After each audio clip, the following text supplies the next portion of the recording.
Assalamualaikum warahmatullahi taala wabarakatuh. Alhamdulillah kita bersama-sama pada hari ini dalam rancangan Korban Talk Show. Bersama saya adalah Ustaz Fatah.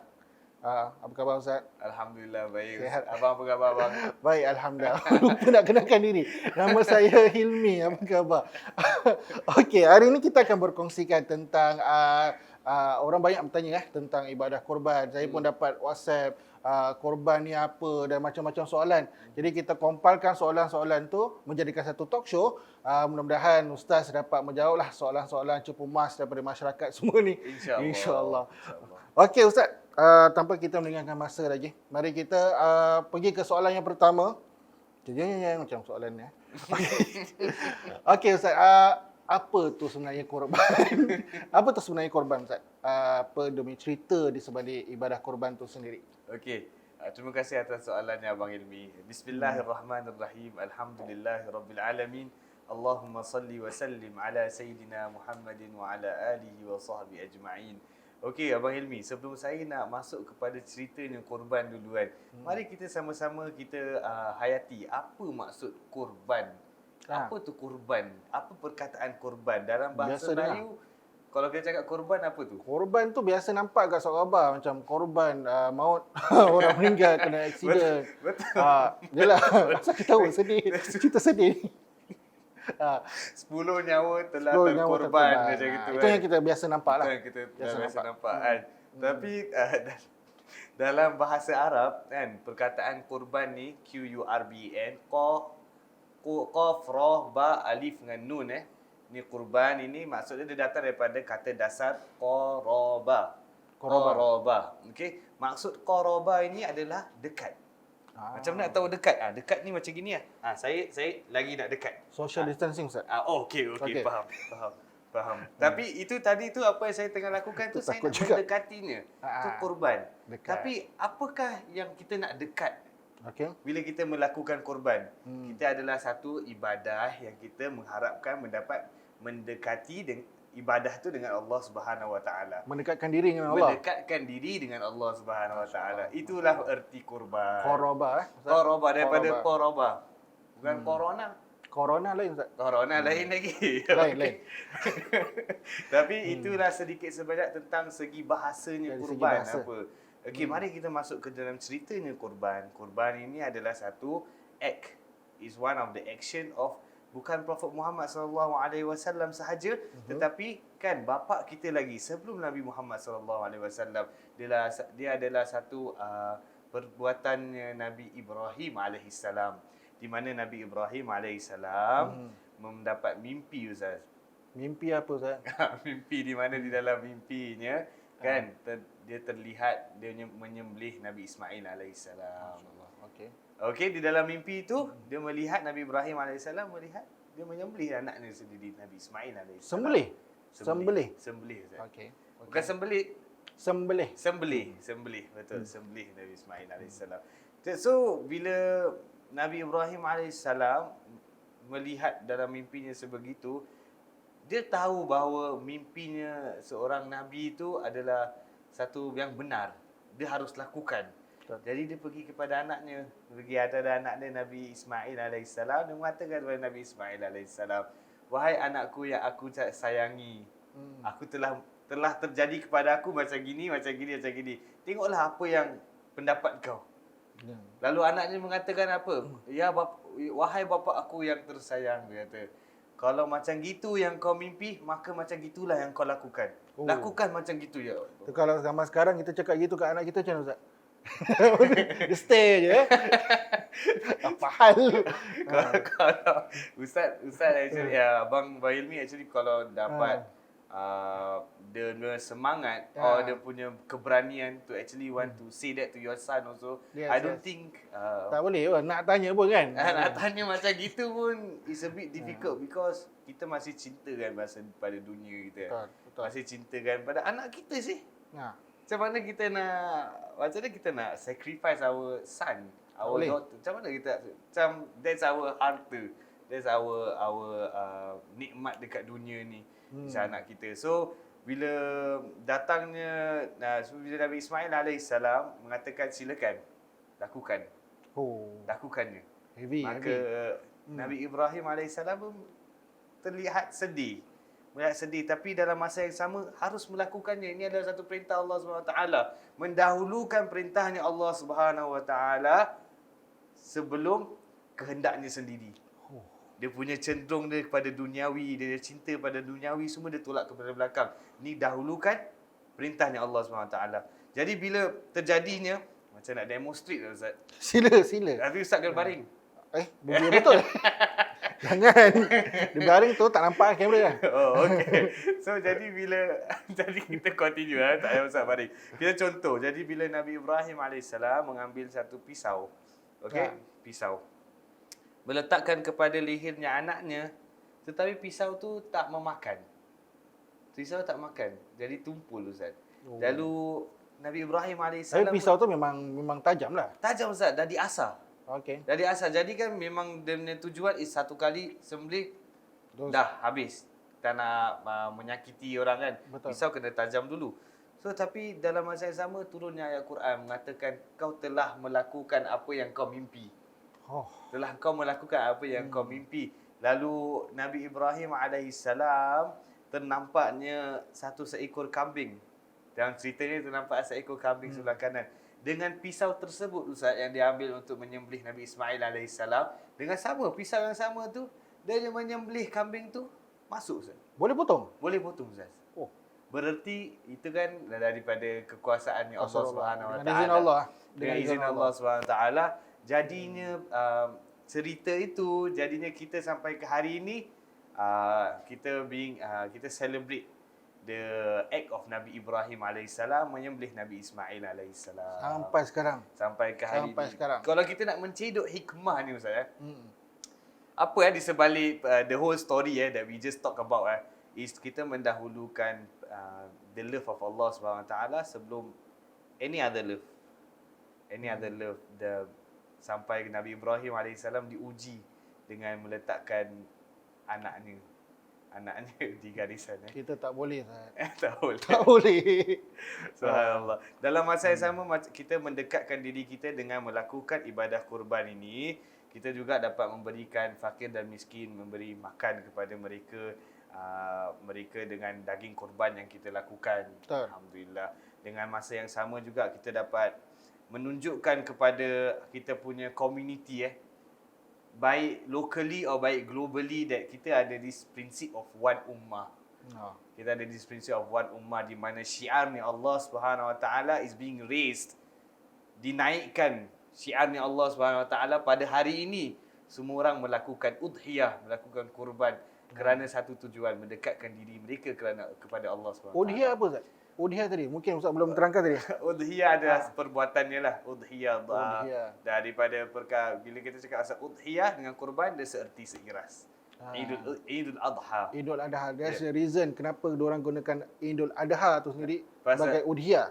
Pasal dia namakan udhiyah pasal Idul Adha. Tapi kat Singapura kita panggil ibadah kurban, tapi kalau dekat negeri lain mereka memanggil udhiyah ataupun kurbani. Betul tak? Al-Qurbani Al-Qurbani. Ada kat depan. Al-Qurbani. Kurbani lain. Okey, tapi dalam masa yang sama Nur Insan ada membuat kurban 3 dalam 1, 3 in 1. Macam 3 in 1 ni kita ada kurban, wakaf dan donation. Kita ada Ustaz nak cakap tadi macam Milo kan? Itulah. Ustaz nak cakap macam kopi Macam kopi macam 3 in 1. Milo agak tu budak-budak sedikit lah. Betul. Macam Ustaz kopi lah Macam saya. Okey, dia memang favourite, memang minum kopi tu favourite, tapi ini 3 in 1 ni kita ada korban. Selain daripada kita melaksanakan ibadah korban, kita juga ada memberikan wakaf kepada Madrasah Nur Insan yang memberikan pelajaran Islam secara percuma untuk masyarakat Islam Singapura. Ustaz Yes, dalam masa yang sama juga kita juga membantu Korban Charity Ride di mana projek Korban Charity Ride di mana setiap tahun kami akan mengagihkan barang keperluan kepada masyarakat yang memerlukan dan mengagihkan daging korban juga kepada mereka. Dan ini yang ketiga lah, donation 3 in 1 3 in 1 sedekah. Ustaz Okey. Soalan, dia ada banyak soalan sini diorang tanya. Kita Ustaz kena jawab lah. Agaknya lambat ikut lagi. Susunan jangan terbalik-balik Kadang-kadang dia soalan cepu mas pun saya boleh bagi Ustaz. Okay. Stand by. Okey, soalan yang seterusnya Ustaz. Okey, bismillah. Apakah hikmah dan ganjaran mereka yang ingin melaksanakan ibadah kurban? Hikmah dan ganjaran Ganjaran mereka yang ingin melaksanakan ibadah kurban. Okey, bismillahirrahmanirrahim. Hikmah di sebalik melakukan ibadah kurban ini terdapat, kalau saya ingat Ustaz, ada banyak hikmahnya. Mm-mm. Ada banyak hikmah dia, dan Allah Subhanahu Wa Taala yang Maha mengetahui hikmahnya, the wisdom behind this perbuatan kurban. Tetapi kalau saya boleh cedok sedikit Ustaz, Cedok lah. cedok sedikit tentang ibadah kurban ni, saya pernah terbaca dengan perbuatan Sayyidatina Fatimah, di mana Sayyidatina Fatimah disuruh oleh Rasulullah sallallahu alaihi wasallam untuk pergi menengok ibadah kurbannya beliau untuk disembelih, kerana awal darah yang diturunkan kepada bumi atau dijejak kepada bumi, darah yang keluar yang mengalir itu akan terampunlah dosa-dosanya. Kalau gemuk makin banyak lagi Ustaz. Lagi lagi jauh tak. Dia tak Dia tak ada ikut gitu. saiz, ah? Dia tak ada gitu. Mungkin Okey. lagi gemuk, mungkin lagi banyak dagingnya mungkin. Oh, okey. Abang bagi gemuk mungkin dia pancut atau dari darah keluar lagi jauh. Tak, maksudnya kat sini is selagi mana darah yang pertama itu keluar, kita punya ibadah dah diterima, bererti kita punya dosa tu diampunkan. Diampunkan oleh Allah Subhanahu Wa Taala. Pernah datangnya sahabat kepada Rasulullah sallallahu alaihi wasallam, menanya kepada Rasulullah sallallahu alaihi wasallam, apa yang kami dapat daripada rambut-rambutnya, Bulu Ustaz, bulu. bulu-bulunya bulu-bulunya kambing tu. Dia kata, dengan bulu sebanyak bulu kambing itu, sebanyak itulah ganjarannya kamu, sebanyak itulah pahalanya kamu, dalam sebuah hadis. Jadi di situ kita dapat gambaran yang pahalanya besar. Yang pahalanya besar. Tak terkira sih bulu tu. Ada masa nak kira. Tapi tak payah nak kira lah. Tapi kita tahu pahala yang kita buat korban Saya tu. pernah nampak orang kira ke bulu kambing. Kerja apa? Kerja kira bulu kambing. Jadi memang it's impossible to kira bulu kambing sebab saking banyaknya. Itu yang nak disampaikan di dalam hadis tu, banyaknya pahala yang kita memperolehi. Masya Allah, Masya Allah. Sedikit banyak dah Ustaz. Minta maaf Tak ada. Okey, tak ada. Minta maaf nanti raya nanti tak.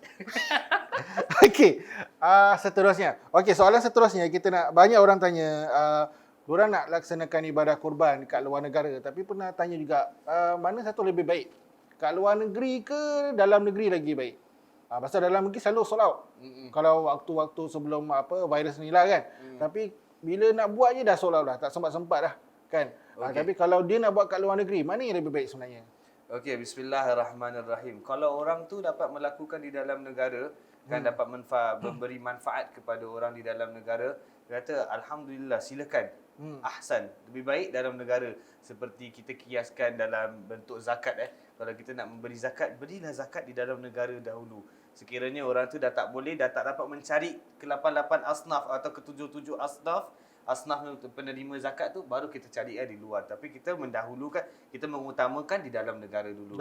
Di dalam kita punya konteks sekarang ni Ustaz, kita nak melakukan kurban, kita nak melakukan di mana Ustaz? Di masjid-masjid yang kita dapat melakukan, tafadhal, silakan untuk lakukan. And dapat kita mengagihkan dagingnya juga ke rumah-rumah orang, ke anak saudara kita, ke fakir miskin di Singapura.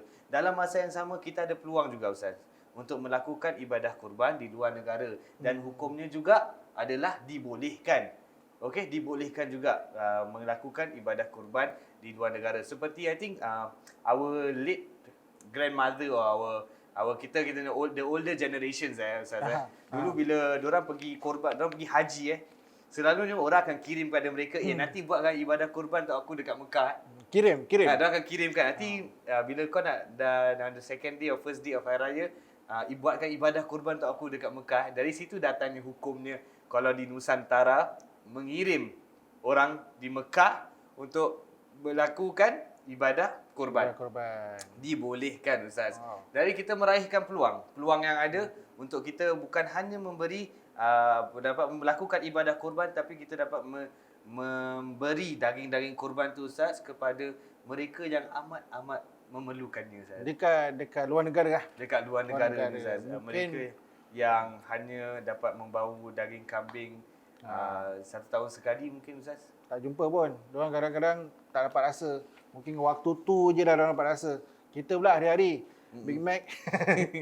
Ana dah pernah Burger King. pernah dengar cerita juga dekat India dekat one of the kampung Cindeberem Cindeberem punya kampung tu Ustaz. Kamu Ustaz eh? Bukan kampung saya, ada kenalan saya Okey, punya kampung okey. juga. Dia kata bila nak distributekan daging tu kan, satu family tu dapat 2 ketul, 3 ketul je Ustaz. Ketul apa? Daging tu. Oh, ketul daging. Okey. Habis masuk tak ketul apa. Okey, jadi that 2-3 ketul daging tu lah yang mereka akan dekat 2-3 ketul daging tu lah bang diorang akan actually masak and kasih diorang the whole family makan. Oh. Jadi kesian tapi dalam masa yang sama alhamdulillah sedikit sebanyak abang kita dapat membantu orang di luar negara tu lagi-lagi dalam keadaan yang mencabarkan ni bang kita lagi melakukan COVID-19 dan orang pun juga dapat mungkin ada circuit breaker mereka juga kan orang tak dapat bekerja and all kan. So ni peluang kita raihkanlah. Pengalaman saya buat ibadah kurban kat luar negeri kan. Bila saya nampak tu sampai ke kepala dia, sampai ke ekor memang licin. Licin Ustaz. Diorang tak bagi can. Kulit pun. Kulit pun diorang bedal. Bukan bedal untuk diorang makan, tapi diorang buat benda-benda lain. Rasal. Tapi kalau kat Cambodia tu, diorang apa diorang buat is kulit, bukan kulit. Daging kurban tu diorang jemur. Jadi boleh bertahan lama. Daging tu Daging diorang jemur. Sepanjang punya rumah diorang tu, diorang jemur macam dinding gitu. Untuk tahan lama, diorang kata. Itu diorang kata lah, saya pun tak tahu. Saya pun tengok setiap rumah tu ada. Itu pengalaman saya. Jadi, memang bila kalau kita buat kat luar negara, memang kita tak perlu risaulah. Dia punya daging korban ada yang terbuang ataupun tidak. Alhamdulillah. Sampai gigi-gigi ke lidah-lidah kali. Oh tak, diorang buat cincin tak? Tu saya tak tahu Ustaz. Tu saya tak tahu. Okey. Alright. Soalan seterusnya Ustaz. Ni ada orang yang tanya pada saya, dia dah daftarkan diri untuk nak buat ibadah kurban. Tapi dia tanya apa amalan ataupun perkara yang dia boleh buat ataupun sunnah untuk dibuat sebelum dia nak buat ibadah kurban Ustaz. Okey. Bismillahirrahmanirrahim. Ini adalah satu soalan yang baik sekali. Bagi mereka yang telah menjatuhkan niat untuk buat ibadah kurban dan telah berdaftar Ustaz untuk melakukan ibadah kurban, maka bagi mereka itu adalah untuk melakukan dua perkara Ustaz. Untuk menjagakan diri mereka untuk tidak berpotong kuku dan potong kuku kaki, dan juga untuk menjaga untuk tidak bercukur bulu atau rambut mereka. Okey. Ada dua benda ni bang. Okey, nak kena jaga. And dalam masa yang sama kita kena jaga perkara ni daripada 1 Zulhijjah sampai kepada 10 Zulhijjah. Okey, sebelum 1 Zulhijjah, 1 Zulhijjah tu kita lakukanlah perkara tu dulu. Potong kuku dulu. Habis kalau hidung dah panjang-panjang macam spider tu macam mana? Sebelum 1 Zulhijjah kita lakukan dulu. Okey, Dalam mazhab Syafi'i dia adalah sunnah untuk menjaga perkara ni. Okey. Adalah sunnah untuk menjaga perkara ni. Potong kuku kita, jangan kita potong kuku kita pada 1 Zulhijjah sampai 10 Zulhijjah, dan jangan kita juga mencabut atau menyukur kita punya janggut dan bulu-bulu di badan kita dan juga rambut kita. Ini dalam mazhab Syafi'i. Bagi mereka yang tidak melakukannya, tidak mengapa. Okey.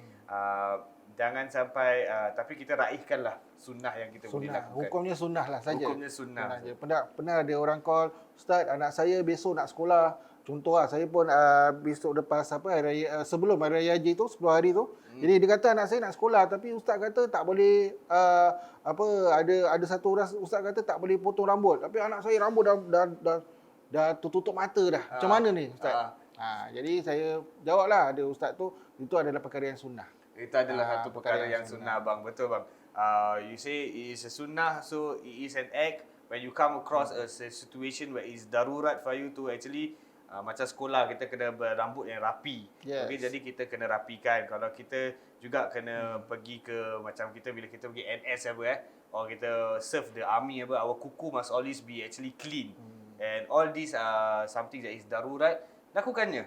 Okay, tapi dalam masa yang sama kalau kita dapat clean, bersihkan rambut sebelum awal Zulhijjah, Okay. that will be perfect. Tapi kalau rambut gugur? Rambut gugur? Rambut gugur tak apa. Tak.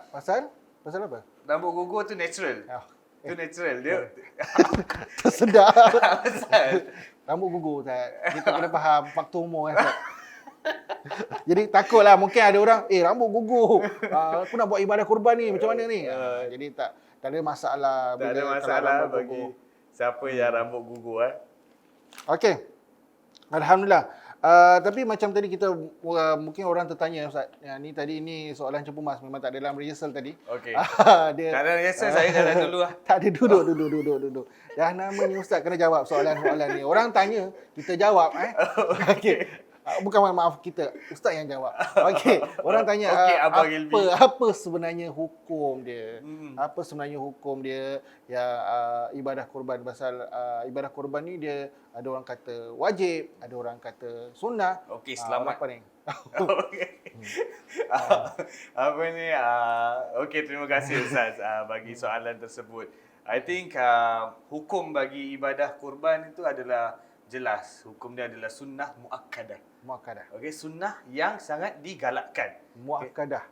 Digalakkan. Okey. Muakkadah, sunnah yang digalakkan. Bagi sesiapa yang ada kelebihan, ada kemampuan untuk melakukan perkara ni, amat digalakkan untuk melakukannya. Dan kalau tidak Lalat Ustaz, lalat.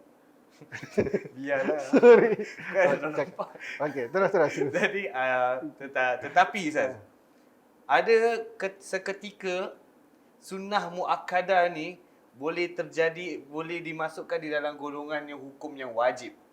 Sampai wajib. Sampai wajib boleh masuk. Sampai wajib. Okey. Sampai wajib boleh masuk. Alright. Bila seseorang itu telah bernazar. Oh. Okey, bila seseorang tu telah bernazar, sekiranya aku pas GCE O level aku nak sembelih satu kambing. Lagi dia cakap sembelih satu kambing, dia belum lagi actually see during the month of kurban.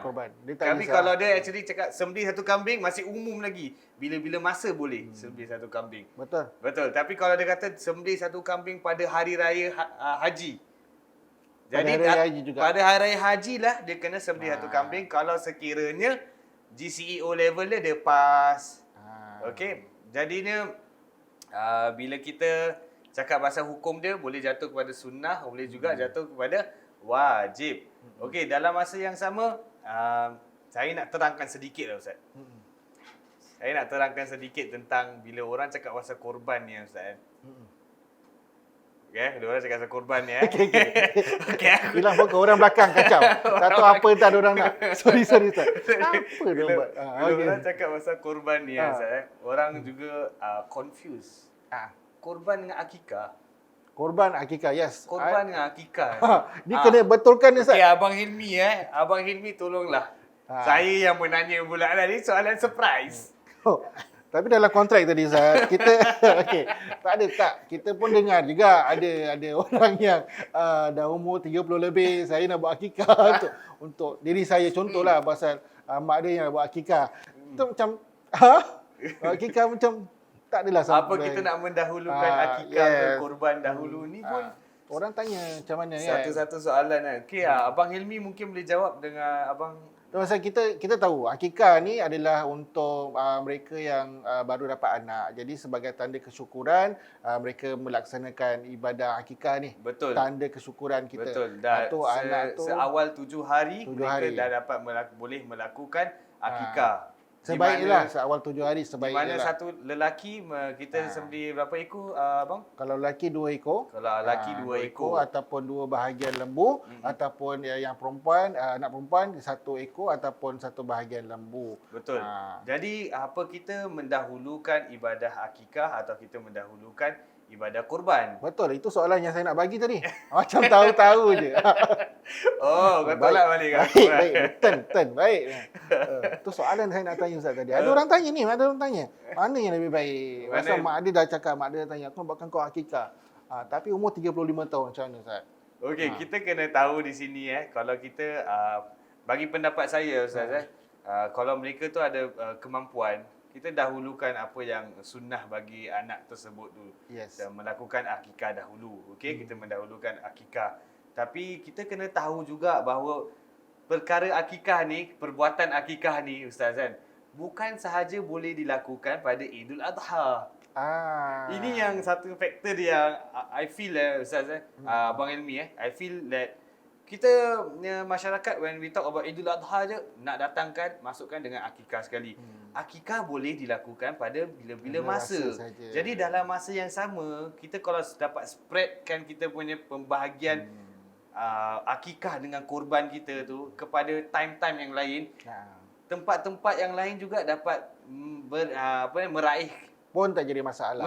keuntungan Ustaz pada Yes. bulan-bulan yang lain. Jadi Betul. mereka tu bukan sahaja dapat memakan kambing atau dapat memakan lembu Betul. pada bulan Idul Adha, tapi Betul. mereka dapat juga meraihkan dengan ibadah akikah yang lain. masyarakat melakukan Betul, pada betul. bulan-bulan yang lain.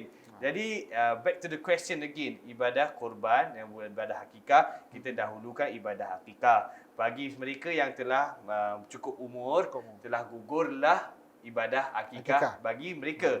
Okey, jadi 7 hari sampai sudah cukup umur. Ibadah akikah adalah tanggungjawabnya ibu bapa untuk melakukan kepada anaknya. Bukan diri sendiri. Bukan diri sendiri untuk melakukannya. Dan and it is a sunnah act. Kalau kita tak melakukannya, tidak apa-apa. Okey, it is a sunnah act. Dalam masa yang sama, kalau sekiranya terjadi Ustaz, pada hari akikah dia tu pun hari Idul Adha. Memang cantik. Sui dia punya timing. Family planning. Kena betul juga. Kena dia tahu tahun depan Hari Raya Haji bila? Okey. Ni kena dia kata. Kena pula dia lahir pada nak dekat pada Hari Raya Haji pula. Hari yang ke-7 pula anak tu Hari Raya Haji. Masya-Allah. Di sini ada pendapat dalam Imam madhab Syafi'i mengatakan boleh combine satu perbuatan dengan dua niat. Dengan satu perbuatan dengan dua niat. Ada pendapat yang mengatakan satu perbuatan dengan dua niat. Boleh Boleh melakukan. Boleh juga. Kerana dia masuk dia punya timing. Macam timing dia akikah dengan timing ada korban sekaligus dua niat. Ya, orang rumah saya tak ada pula. Okey kalau boleh menjadi satu motivasi Ustaz motivasi untuk berakikah di bulan Hari Raya Haji. Boleh saya pula tanya abang. Nak tanya apa? Okey, tapi Nur Insan juga ada menganjurkan akikah. Kalau bagi siapa yang nak buat akikah, hanya di 3 negara iaitu Medan, Lombok dan juga di Mekah dengan bayaran $220 dan ada tambahan $30 untuk masakan. Ya Ustaz Jadi $220 tu telah dah termasuk dengan masakan ke belum? Dah masuk lah. Dah masuk dengan masakan. Fokus.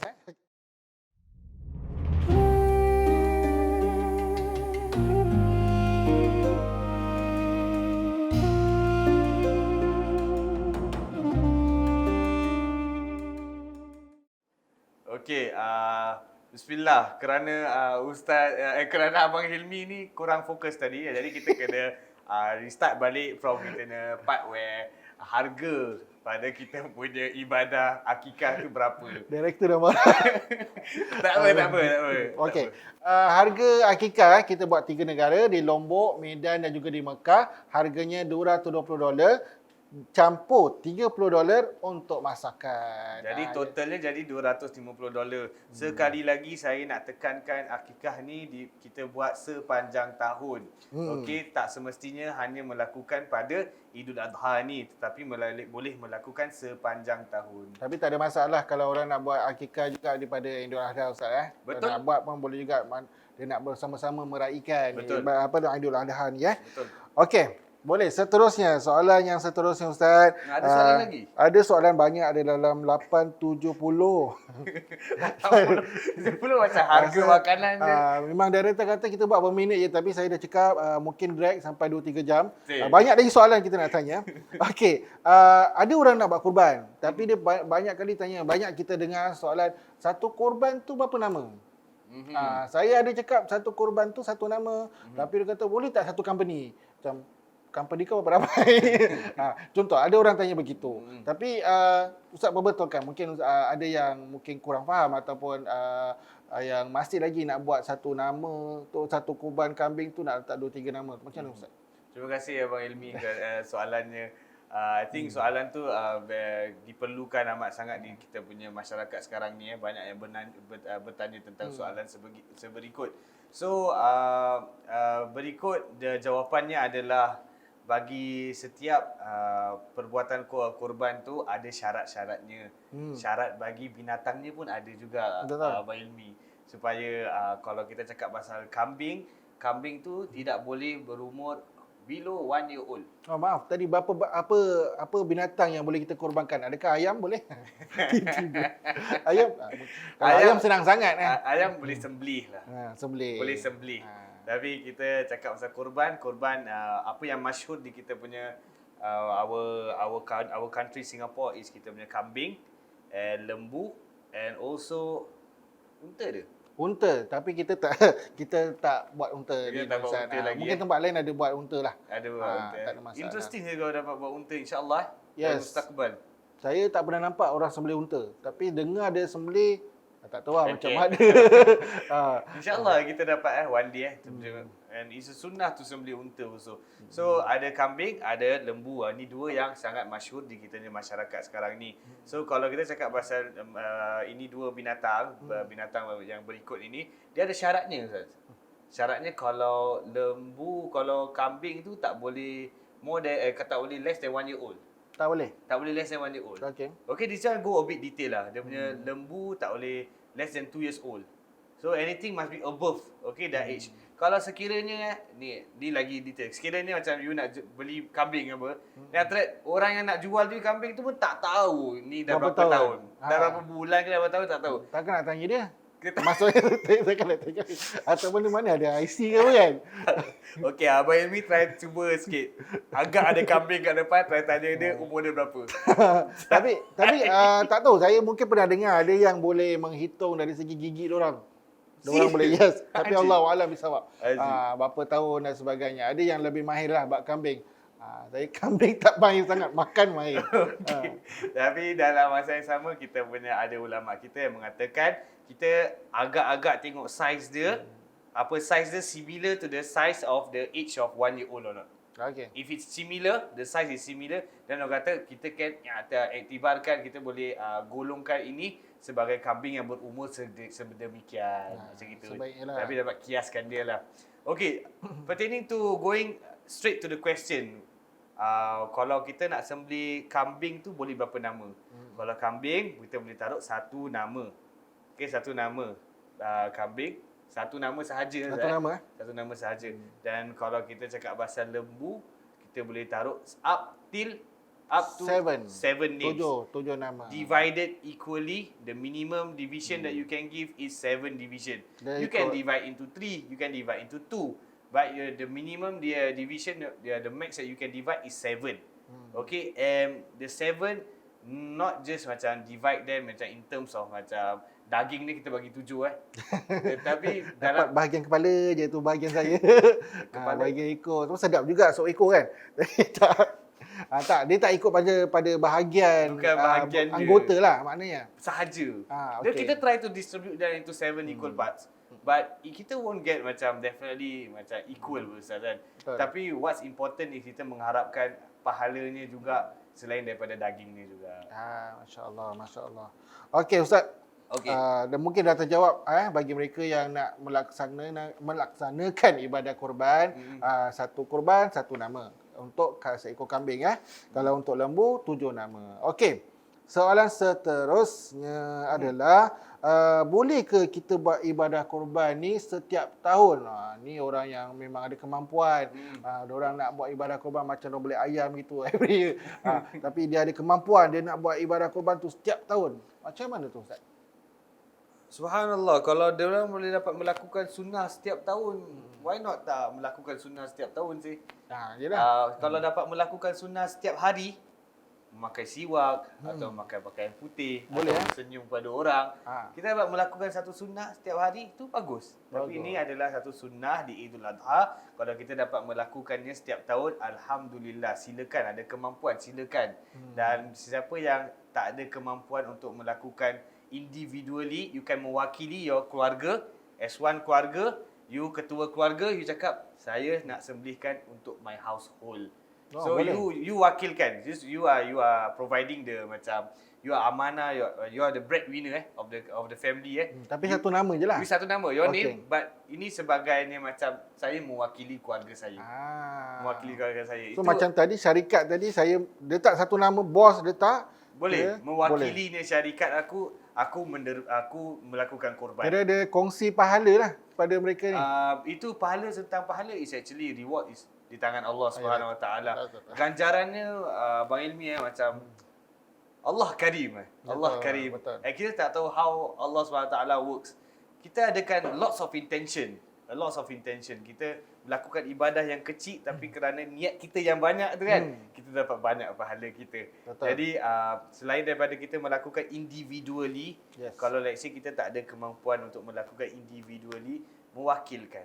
Kita wakilkan keluarga kita. Tu pun ada niat dia juga kalau nak mewakilkan orang, dia sahaja aku melakukan ibadah korban dengan mewakilkan, contoh mewakilkan Nur Insan untuk laksanakan ibadah korban Betul. tu kerana Allah Taala. Jadi saya mewakilkan Nur Insan untuk melakukan korban saya pada tahun 2020. Macam itu tu niat dia, dan kita juga dari dalam kita punya perspektif of Nur Insan, kami dari pihak Nur Insan menerima. Tu dia punya akad lah. Itu akad dia. Itu akad dia ke dia punya macam Dia bukan akad nikah, dia akad korban tu sendiri. Akad nikah lain. Yes. Macam awak jual saya belilah dia kata. Awak jual saya beli. Cantik lah, cantik ada niat Jadi dia. ada wakil dia. Even though it is something that tak mewajibkan. Betul. Tak diwajibkan untuk kita menggunakan akad itu, atau tak diwajibkan untuk kita actually make it compulsory for us to do that akad in terms of melakukan korban, tetapi kita mengamalkannya kerana kita nak mendapat pahala dan juga datangkan lebih jelas. Yes, tapi kalau ada yang mungkin alamak selama ni aku tak jatuhkan akad, tak jatuhkan niat. Tapi tak secara langsung sebenarnya bila dia transfer tu dia memang ada niat lah untuk melaksanakan ibadah korban. Dan niatnya tempatnya di mana bang? Di dalam hati bang. Niatnya di dalam hati. Okey, cukup Okey. je dalam hati. Alright, soalan seterusnya, alhamdulillah apa dah bos belanja makan tiba je. Okey, dia tanya lagi kat sini Ustaz. Dah lapar ya bang. Memang dah lapar Ustaz. Sabar Cerita pasal daging korban ni. Okey, soalan seterusnya. Ada orang tanya kita, boleh tak kita melaksanakan ibadah korban untuk orang yang dah meninggal dunia? Macam mana? Apa pendapat Ustaz? Okey, bismillahirrahmanirrahim.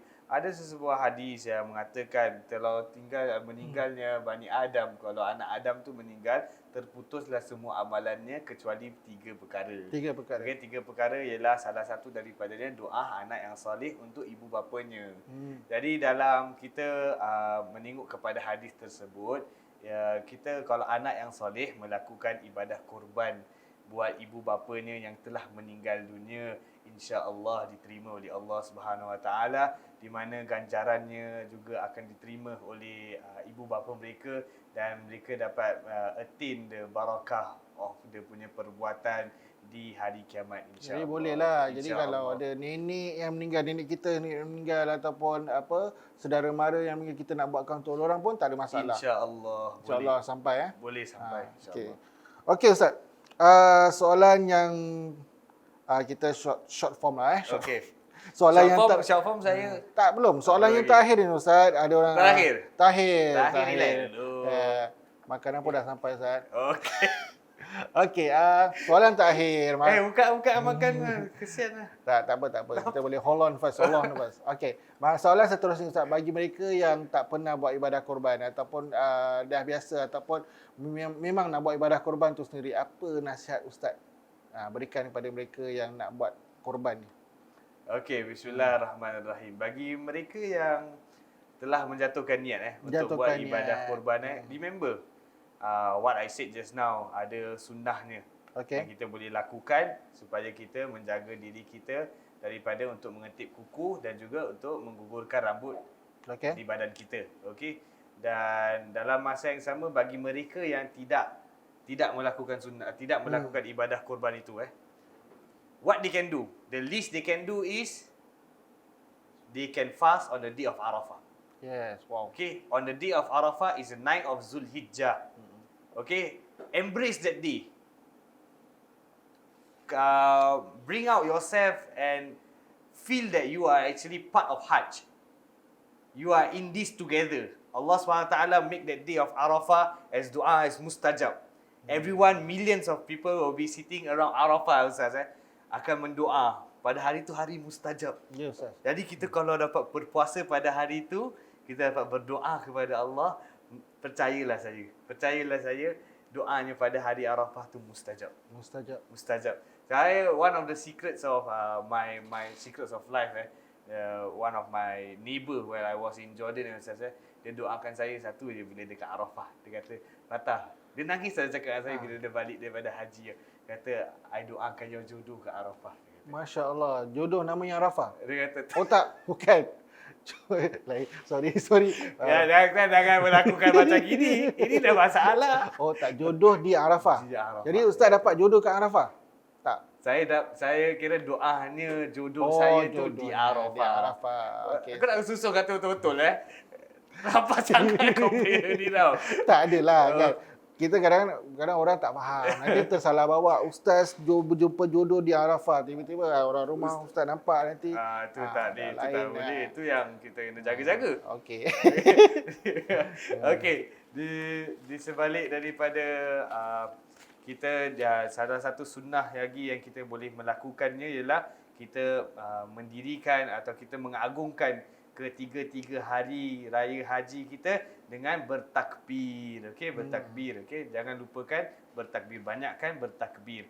Allahu akbar. Allahu akbar. Sembelih. Tak. Jangan dekat sangat. Social distancing. Okey, social distancing. Jadi itulah tip advice daripada saya. Tapi kalau advice untuk orang yang teragak-agak belum lagi nak buat ibadah kurban, dia terfikir, alamak kalau aku keluarkan duit, nanti duit aku, macam mana Ustaz? Ustaz boleh nasihatkan? InsyaAllah. Soalan tak ada dalam rehearsal ni, tapi saya sengaja bagi. Tapi, terus. You will never feel the act of doing ibadah until you yourself do the ibadah. Yes. Until you yourself do ibadah. You will never know the beauty of doing solat 5 waktu until you yourself buat solat 5 waktu. You will never know the beauty of making zikir to Allah SWT, making astaghfirullah 1,000 times every day until you yourself actually practice it.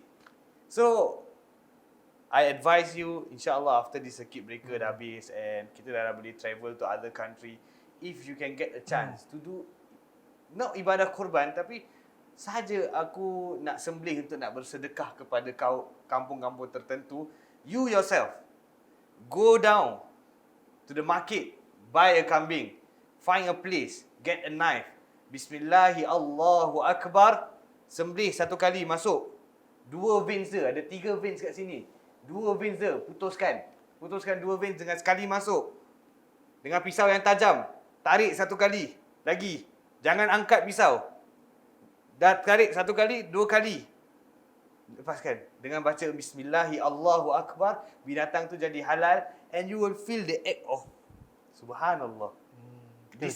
This act yang you buatkan, you sembelih satu binatang, this is ibadah. Ini yang dapat pahala dari Allah SWT. Until you feel that, maybe then you will get the fire start to actually wants to do your ibadah kurban. This is something yang I myself, alhamdulillah pengalaman dapat peluang untuk sembelih satu ekor kambing bila saya dekat Surabaya dulu. Itu pun atas tunjuk ajarnya teman saya, kata, "Abang, silakan bang, sembelih bang." Jadi bila saya dapat tu, subhanallah, darah yang mengalir tu terasa Ustaz. Betul-betul rasa tu it's out of the norm.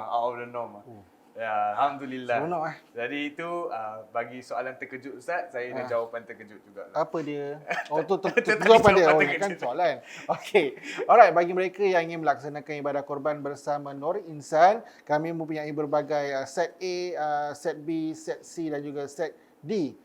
Mereka contohnya set A kami ada $100, $199 bagi mereka yang nak buat ibadah korban, tapi ini adalah negara terbuka, antara satu ekor kambing atau sebahagian lembu. Jadi tapi pemilihan negara tu kita yang akan pilih. Okay, Nur Insan yang akan pilih mana yang lebih memerlukan, kita akan salurkan ke negara yang tersebut. Ada juga set B, ada kambing, kita melaksanakan di Lombok, Medan, Mekah, Kenya, Palestin, Malawi, India dan Jordan.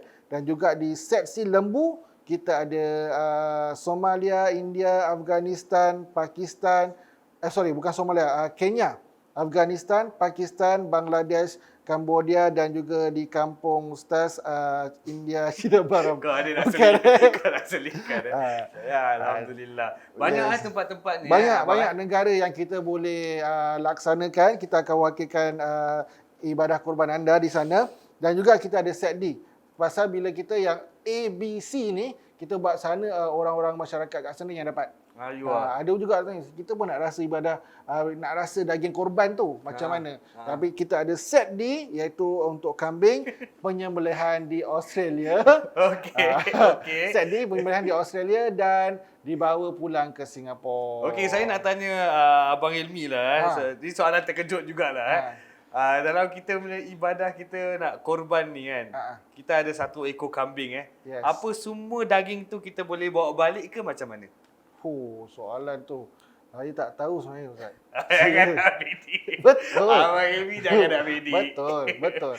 Jadi apa ni untuk kita Tolonglah tak tahu. Dia kata 1/3 we need to give away. 1/3 kita kasih kepada fakir miskin dan 2/3 tu yang kita boleh bawa balik ke rumah untuk kita bahagikan kepada keluarga dan kaum kerabat kita. So siapa yang ambil set D tu penyembelihan tu kat Australia dan bawa pulang ke Singapura full daging korban dia tu dan boleh diberikan kepada fakir miskin. 1/3 kasih kepada fakir miskin. Yang lain boleh buat lah mutton steak ke ataupun apa. dan harganya adalah $400 untuk buat korban di Australia dan dibawa pulang ke Singapura. Okey Ustaz, bila diorang buat korban dengan Nur Insan Ustaz, apa yang diorang dapat daripada kita? Apa yang dapat? Dapat pahala Dapat pahala tu memang Ustaz, memang. Tapi apa yang yelah, lepas korban ni ada orang tanya resit, memang kita akan berikan. Tapi selain pada resit apa Ustaz? Okay, kau dah geram dengan aku pasal aku cakap pahala kan. Apa ni, selain daripada kita melakukan ibadah korban, ada 3 perkara insya-Allah Nur Insan akan berikan kepada anda yang melakukan korban dengan kita. Okey, satu padanya adalah laporan. Okey, kami akan memberikan laporannya korban tersebut dan kedua kita akan memberikan sijil penyertaan. Sijil penyertaan dan bagi negara-negara yang tertentu kita akan memberikan gambarnya juga. Okey, gambar juga akan diberikan kepada bagi negara-negara yang tertentu sahaja. Contohnya di Lombok, Medan, Bangladesh, Kemboja dan India. Cina Baram. Okey, Cina Baram. Cina Baram. Saya tak biasa nama sebut pendekatan itu. Itu mereka memberikan gambar, tapi negara-negara yang lain ada negara yang tidak mempraktiskan untuk mengambil gambar sewaktu ibadah korban itu dijalankan. Jadi ada yang dapat gambar, ada yang tak, tapi kita assure that gambar korban tersebut dijalankan. Amin, dengan partner-partner kita yang ada di seluruh dunia ni, mereka akan melaksanakan ibadah korban itulah. Okey Ustaz, soalan seterusnya adalah okey, cuma nak bilang je lah tarikh akhir pendaftaran, bukan tarikh lahir, tarikh akhir pendaftaran. Saya ambil tu soalan, saya kasih balik kepada Abang Ilmi. Saya ambil balik tu soalan, saya jawablah.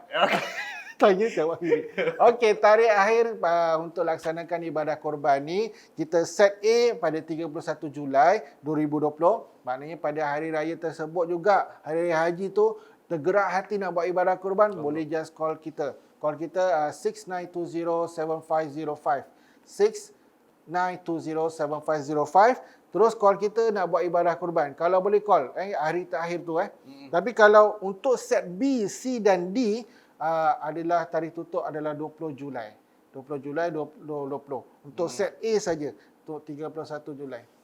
Okey, tapi okey, dalam masa yang sama kita baru dapat berita yang baru ya Ustaz berita yang baru. Mana dapat? Sama. Hari yang pertama bagi hari raya haji itu kita tutup kita punya order pada 12 petang. Okey, 12 petang. 12 tengah hari kita tutup kita punya order. Petang, tengah hari. Tengah hari Ustaz. Lain Ustaz. Lain Tengah hari dia tengah-tengah hari. Belum dapat lagi dah. Belum dapat. Dia zuhur, dia dah petang. Okey. Alright. Okey, 12 itu saja pengkongsian. Tapi jangan lupa ke laman web kami www.nurinsan.sg/korban2020 ataupun dekat kita punya homepage tu dah ada memang kempen korban kita, boleh klik di situ dan ada 2 pembayaran. Untuk pembayaran melalui credit card boleh tekan, dan juga melalui PayNow pun boleh tekan. Bila tekan kat PayNow tu akan keluar link tersebut ke dalam WhatsApp kita dan di situ boleh buat boleh berikan form, dan juga berikan nama kita, nama. berikan kuantiti kita, Yes. nama-nama mereka yang participate in the korban. Kalau lembu, all the 7 names. Dalam masa yang sama ada harganya dan juga ada dia punya UEN number Yes. stated on the template itself, template WhatsApp tu. Tapi okey, dan juga boleh hantarkan screenshot payment di dalam WhatsApp tersebut waktu buat Yes. waktu Yes. buat that link lah. Okey, tapi dan juga bagi mereka yang ingin membayar menggunakan credit card, boleh tekan di credit card button tu, tapi diingatkan ada service charge. Yang service charge tu bukan daripada kita tapi daripada pihak Company itself, PayPal bukan kita. Okay, Tapi alright. kalau tak nak bayar service charge melalui PayNow lebih baik. Ahsan. Tapi kalau ada yang ingin melaksanakan ibadah kurban juga, kita ada juga buat home collection. Kerana COVID ada mungkin yang tak nak keluar rumah ataupun apa. Nak jaga social distancing and all that. Yes, Tak nak kita- jumpa dengan orang ramai kan. So one of the effort juga bagi siapa yang tidak dapat menggunakan perkhidmatan PayNow dan Betul. credit card, they Kita can pun actually boleh. invite us. Then kita akan do a very quick transaction insyaAllah, Yes. as quick as possible because of the keadaan yang Just ada call lah. us 6920-7505, 6920-7505 untuk buat home collection. Okay. Tapi kalau nak datang ke pejabat kami di Ahlan wa sahlan. di Yishun bukan di Jucat, di Yishun boleh datang tapi kena hubungi kita dahulu. Jadi kita boleh standby untuk buat pembayaran. Ada Standby yang mungkin- kambing dia sekali. Tak, standby receipt, standby kalau mereka nak menggunakan nets pun boleh juga untuk datang ke sini. Okey, akhir kalam Ustaz, last words of wisdom. To wrap up this whole session kan, Yes. Alhamdulillah, I'm actually very grateful for this perbincangan yang kita ada. And what is important di Nur Insan is actually not about the act of you want to join the korban in Nur Insan, but what is important is the knowledge that is being shared, is being diamalkan, dapat beristifadah, dapat menjadikan satu macam platform for you to actually gain your knowledge, and that is the mission of Nur Insan. Okay, the mission of Nur Insan is to give the knowledge of fardu ain secara percuma, and alhamdulillah cukup kita dapat memberikan ini sharing session is enough for us, and this is something yang kita melakukan untuk kita memberikan kita punya support to our free madrasah that is happening in Nur Insan. At the same time, the education that is given to the free students. Tapi jika ada mereka yang ingin bertanyakan tentang masih lagi ada soalan-soalan yang ditanyakan tentang ibadah korban, boleh tanyakan kepada Ustaz Fatah di kita punya Facebook kita ada, Instagram kita pun ada. Just PM kita, insya-Allah Ustaz Fatah akan jawablah soalan-soalan. Abang Ilmi pun boleh jawab juga. Saya boleh menjawab dengan memanggil Ustaz Fatah bersama. Menjawab Menjawablah. Sekarang dah menjawab Abang Ilmi Okey, akhir kalam. Akhir kalam tasbih kafarah. Mudah-mudahan apa yang perbincangan kita pada hari ini diberikan manfaat kepada anda semua dan juga mendapat keberkatan oleh Allah Subhanahu wa taala. Bismillahirrahmanirrahim. Subhanakallahumma wa bihamdika asyhadu an la ilaha illa anta astaghfiruka wa atubu ilaik. Bismillahirrahmanirrahim. Wal 'asr innal insana lafi khusr illa alladhina amanu wa 'amilus solihati wa tawassaw bil haqq wa tawassaw bis sabr. Wassalamualaikum warahmatullahi taala wabarakatuh.